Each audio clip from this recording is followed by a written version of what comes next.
my name is Hope and welcome back to my channel. I like musicals, they're a big part of my life, and today we're going to be doing a ranking video. Now, I haven't done a ranking video in quite a while, so I thought, why not do one? And especially as it's Pride Month, woohoo, go Pride, I thought I would do LGBT characters ranked. So we have 5 sections, I think, that I made. I was trying to think of funny puns, but I'm lazy and couldn't be bothered to. So we have love them, they're cool, not the best, and it's not the character's fault, and you'll understand why I've put that one in there soon. I only have about 10 characters because I don't want this to go on forever, but without further ado, let's get into it.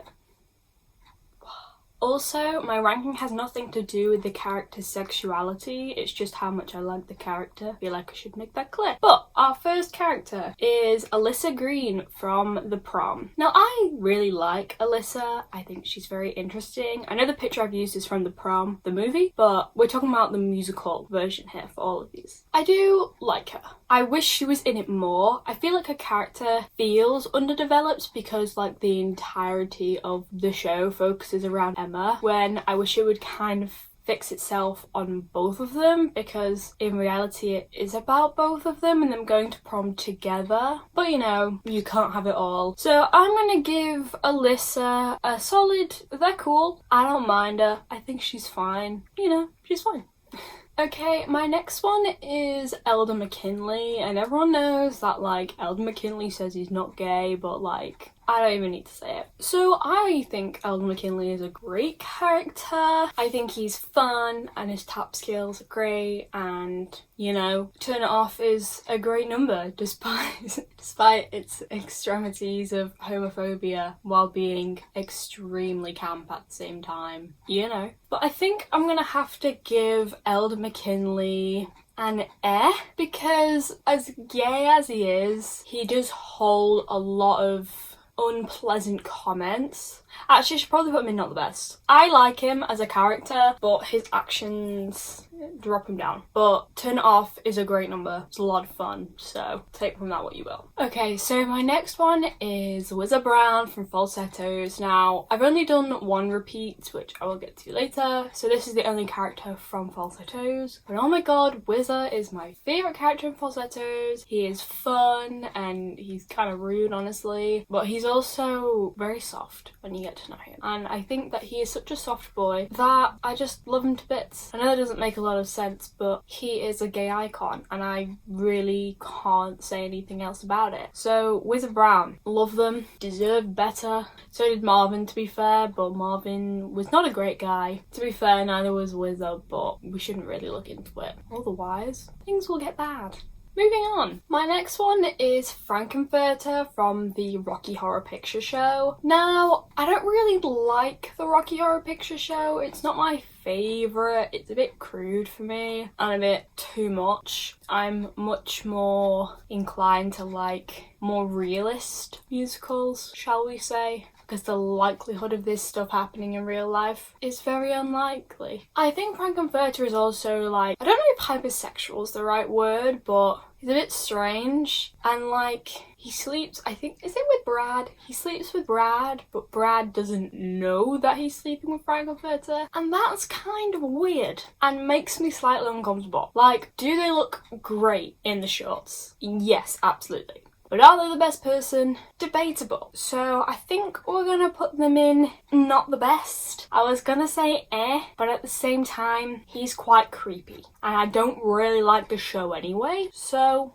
what can you do? My next one is La Cienega, who is a trans female from Bring It On. I love Bring It On. I think it's great. I wish she had more to do. I really think that Danielle and La Cienega are quite underused because they really just come in tow of Danielle as like her backup dancers, basically. So she does have great moments in the show, like just singing and talking about them being trans, like woohoo, go there. But And this is where it's not her character's fault. It's the fault of the casting team. And let me tell you why. Because, as far as I'm aware, every professional performance of Bring It On, La Cienega has been played by a cisgendered male. And for those people who don't know what cisgendered means, it means that they identify with the gender that they are at birth. So for example, Gregory, I don't know how to pronounce his last name, Chaney?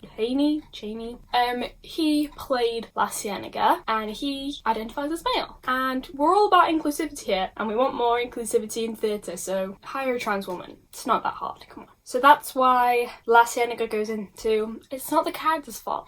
The casting team just needs to be a bit more with the times. I said what I said. The next one we're gonna do is Emma from The Prom. I wanted to have 10, so I was like, well, I'll just do the other side of that as opposed to Alyssa, and that is Emma. I like Emma. I enjoy her role in The Prom. There's nothing specifically wrong with her character, at least not that I can remember. But I just think that she has to be played a certain way in order for me to like her more. I think she's just very standard. I don't think she has particularly anything special about her. Like, she's nice and she feels kind of ingenue to me, just in a bit more of a modern setting, if that makes sense. And I don't dislike her character. I think what she goes through and just her character in general is quite nice, and she seems like an overall good person. But to me, she's just very average. I don't mind, so I think I'm gonna put Emma in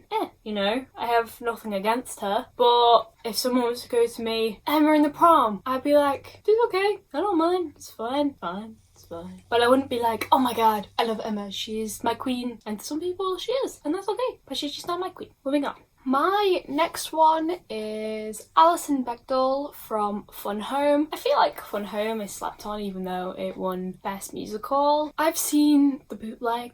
Don't tell anyone. But I really like the bootleg. I think it's a really interesting show. I wish her siblings were in it more because we see them once and then they're not there anymore. And it would have been nice to see them all grow up, but obviously it's surrounded around Alison, so that's kind of the important thing. I think it's hard to judge Alison as a character, which sounds strange, but because we see her at 3 different points in her life. We see her as a child, as a teenager, and as a fully grown adult. And obviously in those times she is not fully understanding her sexuality until she becomes a fully fledged adult, and I like her as a character.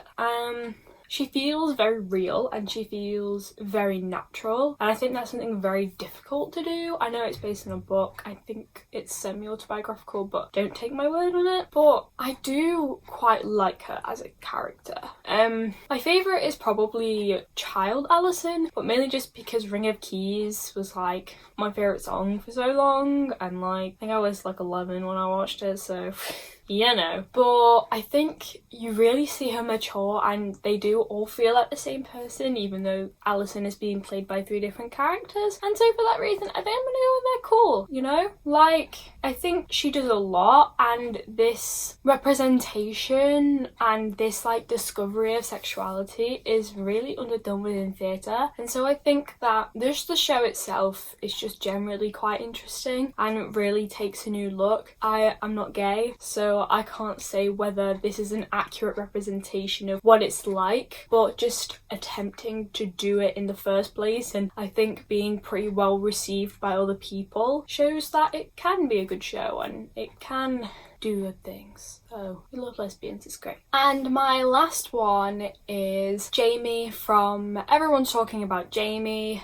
I love him. I think he's great. I think his humour is probably my favourite thing about him, and how he really grows into himself. Because we see from the beginning of the show that Jamie is Jamie and no one's really going to stop that. But understanding his drag queen self as well really rounds him off as a character. I feel like that's weird to say, but I think that's what I mean. And being able to walk in massive heels, that is just a talent that I do not possess, so I am slightly jealous. But I also think a lot of things, but Jamie's hardships and struggles I think hold very dearly to high school life. And I think he just retorts in such a way that is inspiring to people. Like when Dean is making fun of Jamie for being gay and he just accepts it and he's like, yeah, I am gay and I don't care, and that's not an insult because it's not. You like, if you are gay, that is great, and I support you 100% and everybody should. So it's like, you know, I think it's quite hard to explain, but at the same time, it's like, you know, Jamie's great and he has some great one-liners, and I think just he really personifies this like teenage boy who is struggling with accepting who he is, because even though he does accept who he is a lot, there are times in the show where you really see his weakness and his not necessarily downfall, but his struggle, and I think it's inspiring to see him get over that and his bravery to be who he wants to be in a world where that isn't necessarily always the easiest thing to do. So I'm going to put Jamie and I love them because I do love him. I think he is great and he deserves a lot. And that is it for the ranking. I'll put the full ranking on the screen now. But one thing that really surprised me was I really struggled to find females, like cisgender females, in celebrities, and also bisexuals. I think those two are, I mean, a lot of it's really underrepresented, but those two are really difficult. Obviously you have Maureen from Rent, who I didn't cover because I feel like she's covered all the time, but just in general, finding LGBT women, I think it's so hard. Like, when I was trying to think of characters for this video, I struggled